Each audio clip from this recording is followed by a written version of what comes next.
Hi, I'm Phil Molto, and welcome to Snowmobiler Television. On today's episode, as you can tell, we are in the far north. We are in Iqaluit in the region of Nunavut in northern Canada. We are here to take out some 600 Ace expedition sleds to explore this amazing region of Canada. Let's ride.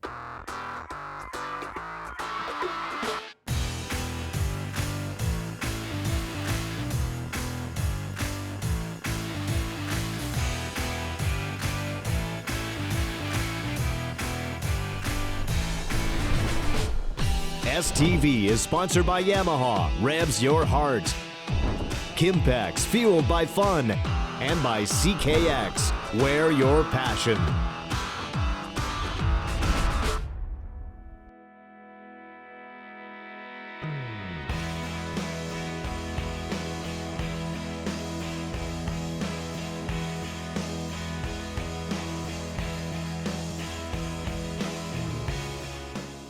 So we have a couple of options with our snowmobile trips. We do either half day, full day, or overnight trips here in Iqaluit. And the half day trip is, it's always catered to the skill level of the rider. So if we have experienced riders such as having snowmobile TV here, we can always go further, farther, faster.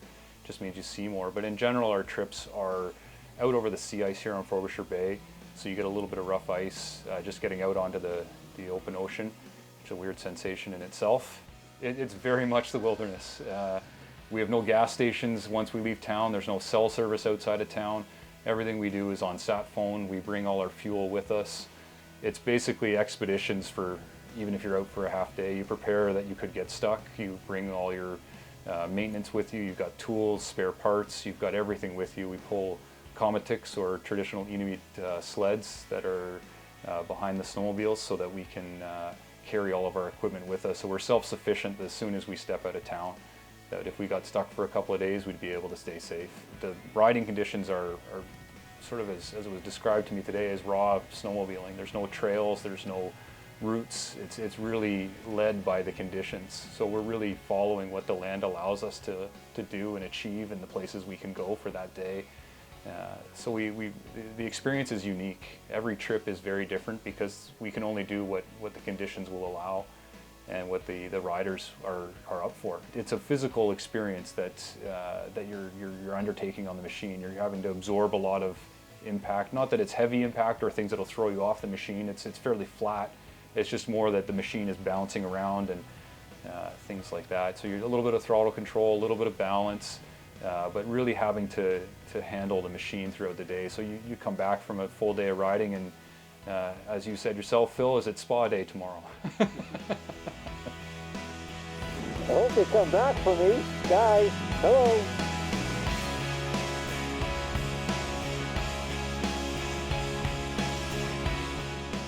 You can be complete full service. We have a sort of saying that you can go from the beach to the Arctic in a day and we'll make sure you're safe. So if you want to show up in shorts and flip-flops, we'll make sure that you've got enough clothing to be warm that we can rent out.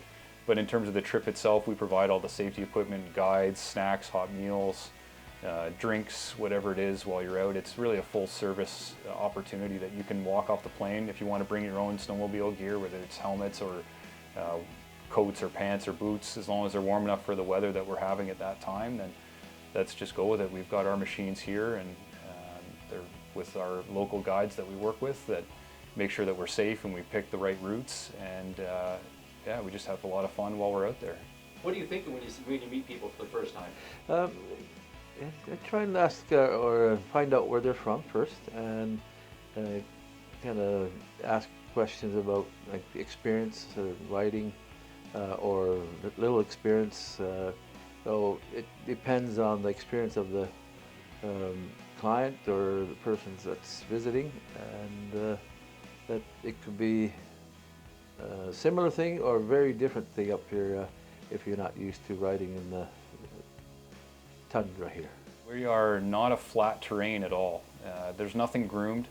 That's where the local knowledge is so critical. You have to know where you're going. You have to know what to look for on the land, as well as on the more specifically on the ice. The ice is what's the most dangerous part, because you have to be able to read what you're facing. You can get snow-covered water, you can get thin ice, there's areas of high currents that create illusions of safe ice where it's really not at all. And then overland, there's no mapped routes. It's not like you can go into the Snowmobile Association here and pick up a nice, beautiful map and just follow the trail with your GPS. You really have to know where you're going. So that's where the guides are our lifeline up here. Watching you guiding us out there out on the ice, I noticed you use old technology. I've seen you moving rocks around and going by what are very traditional markings. More of a self-learning thing. Over the years, the rocks are have been used for guiding and knowing your trail. It can tell you there's a dangerous area here, or a fishing area, or general, just a marker to take you home safely.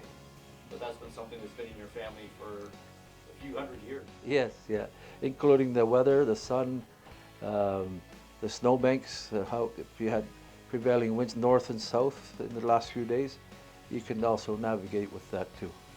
Again, the weather's the boss, and you always have to keep in mind where the wind's coming from. Like today, it's kind of a northwest wind, and you have to keep that in mind. If you're going with the wind on the way out, it should be into the wind as you're coming into town. You keep those in the back of your head as the day goes. Again, it comes with experience. I'm still learning myself, but you got to keep in mind there's tides, you got water, you got winds, you got to stay dry. Can't get too cold too fast, or to the point you can't use your hands anymore. So you got to keep those in mind. At the same time, we have 35-foot tides up here that could move water every 6 hours, pretty good.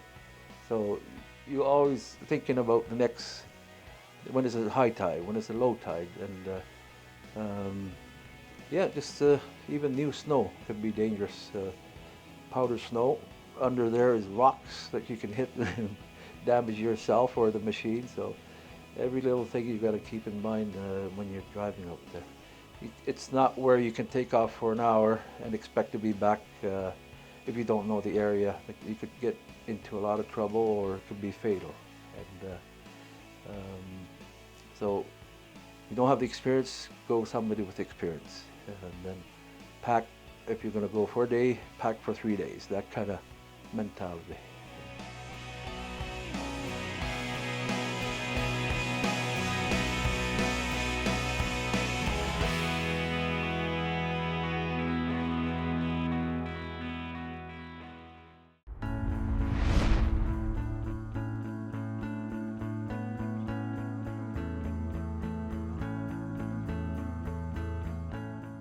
We have machines that are tried and tested in this environment. There's always bells and whistles that exist on all kinds of new machines, but up here we have very limited ability to service equipment, and we need to know that the product will stand up to the conditions. So we use Skidoo Expedition 600 Aces.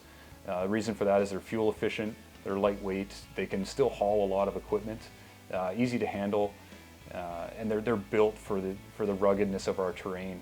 We need something that will handle being bounced around and rocky and ice and things like that. So we really want to make sure that we've got a machine that we're going to, if we go out for a weekend, we can trust that it's going to come back in one piece. They're all, we bring up new machines almost every year. So we've got modern technology in there with the heated hand grips. We've got 2-up seating. So if there's couples or families that want to come up, and you've got one person who's an experienced driver and someone who's never been on a snowmobile but wants to still enjoy it, that we've got a way to accommodate them. To make sure that everybody can be comfortable on the machine. So it really is a nice, comfortable ride. Well, there's worse ways to be out on the land, let's say. Last couple of days I've been using the Z1 Arctic Cat. I just got it about a week ago. Rides nice so far, lots of power. And the sled, or Qamutik, spelt Qamutik, Qamutik. It's a sled made out of lumber, but it's all tied up, no screws, except for the Teflon, of course, and some metal are bolted down or are screwed down. But the runners themselves are all tied up with rope. So very hard to break it. If you like anything else, you overload it, it'll break down, or you need some yearly or maintenance, new rope, of course, works its way with the land and certain angles, and the design is made for this type of terrain. It's not too long because it's, as you know, the pressure ice and the rocks you've got to go around sometimes. It's got to be a certain length. It can't be too long, or you'll be catching every rock when you turn, and or ice when you turn in and out of the ice. The traditional hamodik, even frozen fish were used as sleds, wrapped in seal, whale bones, timber, driftwood, especially the bowhead whale. They have very big bones and stuff like that you can use for different things. We're sitting at 63 degrees north, which is about 250, 300 kilometers south of the Arctic Circle. So we're really the last stop. We're the major airport, so it's a capital of the territory. We're well serviced with flights from Ottawa. So it's a 3-hour direct flight by jet into a city. We've got everything you could need here: hotels, restaurants, bars, entertainment. It's all here. We've got gyms. It really is a small city. It's got everything unto itself that you could ever ask for in a vacation spot. I think my favorite reactions are when people realize that this place is so different than what they expect. You really have to take the Arctic at its own terms. If you bring if you force something on the Arctic wins every time. So it's really about that understanding of slowing down, being patient, and then just embracing the environment around you. When you get those moments of coming around that corner and that view opens up and you just see someone's face light up, it's incredible. For a lot of the people that come here, it's a brand new experience. So I get to see that through their eyes every day, and seeing that experience is what really excites me to go to work. That's what we do. We try to make an experience that you couldn't get anywhere else, and allow people to enjoy it in their own way, whether it's through photography or film or painting, whatever it might be. We want to make sure that people come up here and they can go home and they can tell people that this is the place that they saw something they've never experienced before. I think the main thing about the Arctic is that it's more accessible than people think. We provide organized travel that makes this destination very accessible. Out of Ottawa, out of Montreal, you can come up for a weekend, and through Arctic Kingdom, we've really built some incredible partnerships with First Air, one of the airlines that services the North, as well as the hotels, to really make a package that is competitive with any other destination for snowmobiling, for what we can offer and what your budget can allow. And that we also look at, we can do all kinds of custom things. So just because you want to come up for 2 days, but you really want to do a week's worth of riding, let us know. We've done epic trips that anywhere from 5 days to 3 weeks long that are all on snowmobiles. So the possibilities are really endless.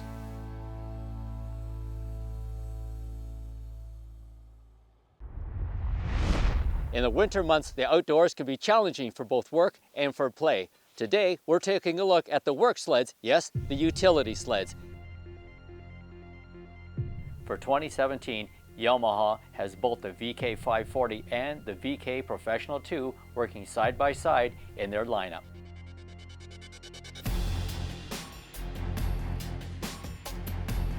The Viking Professional 2 returns with its ultra-solid motor, the 1049 3-cylinder with fuel injection. This motor has proven itself to be a strong, reliable companion in the backcountry work environment. The refreshed look for the VK Professional 2 provides extra venting and cooling and delivers smooth lines for practicality and strength. The seat delivers cruiser comfort on a utility sled, and the drive controls are very friendly. Both VKs offer a 2-speed forward gearbox, but with different controls. The shift lever on the Professional 2 is smoother looking, but the shifter on the 540 is more work glove friendly. Another notable difference on the Professional 2 is the front end, where a gull-wing A-arm suspension takes on a cleaner, more modern look over the proven rugged-looking TSS on the 540. Both these sleds are utility leaders, as both can do the hard work and hauling, yet be trail-friendly sleds for the ride home. Both engine options have been proven and have their applications based on user preference. Both chassis have proven themselves, so once again, it is the driver needs and want list that will finalize their decision. For 2017, the folks doing the work and cruising in the wilderness have 2 great options from Yamaha in the form of 2 different yet very strong performers in the utility market.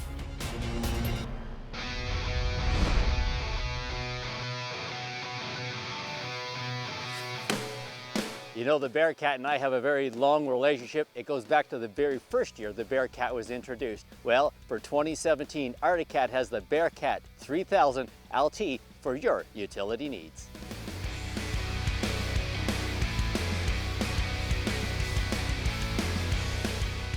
For 2017, Arctic Cat has the Bearcat 3000 LT to offer. Yes, the 700 four-stroke motor is available in the Bearcat Pro Ute chassis. That is one of the 3 chassis that carry the Bearcat name. When discussing the Bearcat, it is important to point out a couple things. First, the Arctic Cat original logo had a bear on it. And secondly, the combination of a bear and a cat in the same nameplate makes a lot of sense when you ride these sleds and get a sense of the full diverse nature and application of this sled. At the heart of this machine is the 700cc 4-stroke twin. It delivers smooth performance with the right amount of torque.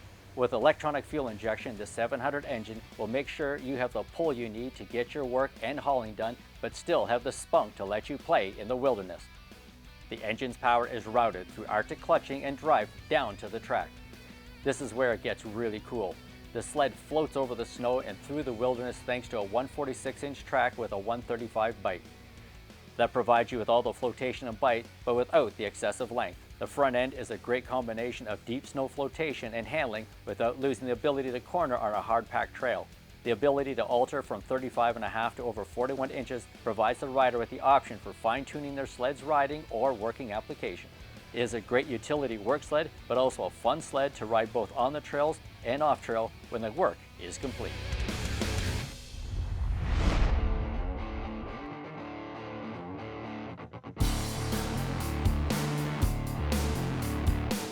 I was recently asked about snowmobiles for people who've got remote access cottages and cabins. Well, for winter access, I think one of the options could be from Polaris, and that being the Voyager 144 with a 600 engine.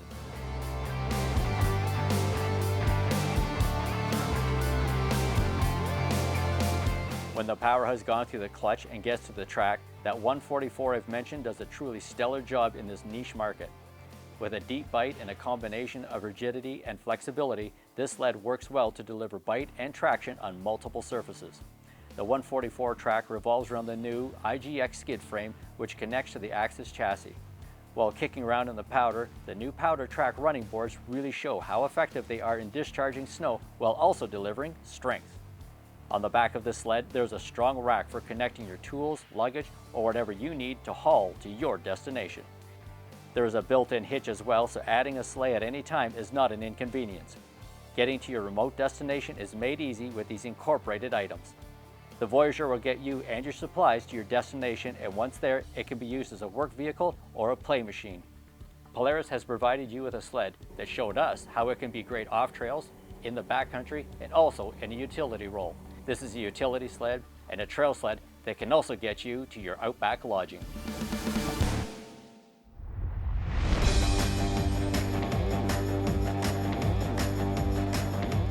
There are some snowmobiles that are so versatile they simply defy a label, and one of those snowmobiles is the extremely versatile Ski-Doo Expedition Extreme. Is it a work sled, a utility sled, an off-trail sled, or backcountry sled? The simple answer is yes. It is just about everything and anything a sled can be. How does a sled with an 800 high-performance motor bolted to a chassis with a tow hitch and luggage racks and floating on a 154 by 20 inch wide 175 track get put into a category?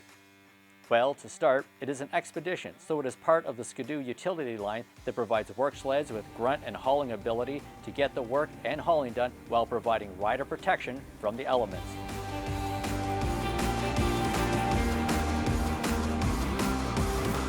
Let's break this beast down into its nuts and bolts.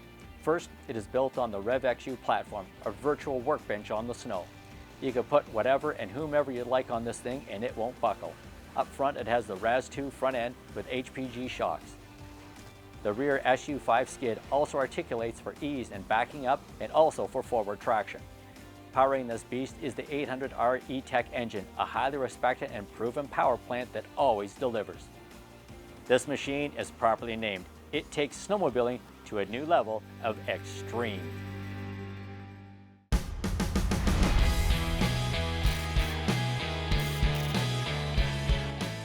We've taken the shop outdoors today. Jeremy Gerard from Kimpex joins us again today, and today we're talking about old school and what's new school. Jeremy, you've got a boot there from the old days. It's time to just chuck that one away. This is my suit from years ago, the old onesie, even has the bib and the belt. It's time to put these to rest. And so, Jeremy, what are we looking at today from Kimpex for clothing, both in style and versatility? Well, Phil, basically over the last many years, snowsuits have evolved and have kind of went from, your basic traditional suit and now there's a suit for every rider and every riding style. I notice we've got different colors. We've also got actual styles for the different types of riding as well. You can match your sled and you can match your riding style. So what does Kimpex have available for the rider who's got different types of riding and also for colors? Well, in colors, we offer a full range from, your basic primary colors to a pattern style.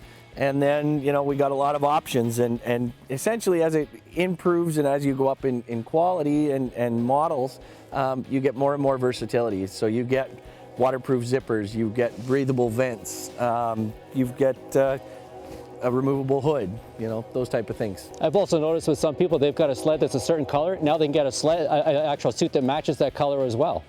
You got it. And, the many colors are matched exactly to that specific model of snowmobile that you're riding. Even down to the camo. We had this last year and it looked great, especially on the camouflage sled. This is a real hot item. It is. It's been very popular and, people are out looking for that type of print. So if you want to get the right suit that matches where you ride, how you ride, and also what you ride, you go to www.kimpex.com or check out your local Kimpex dealer. We'll see you on the trail looking stylish.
STV is sponsored by Yamaha, revs your heart.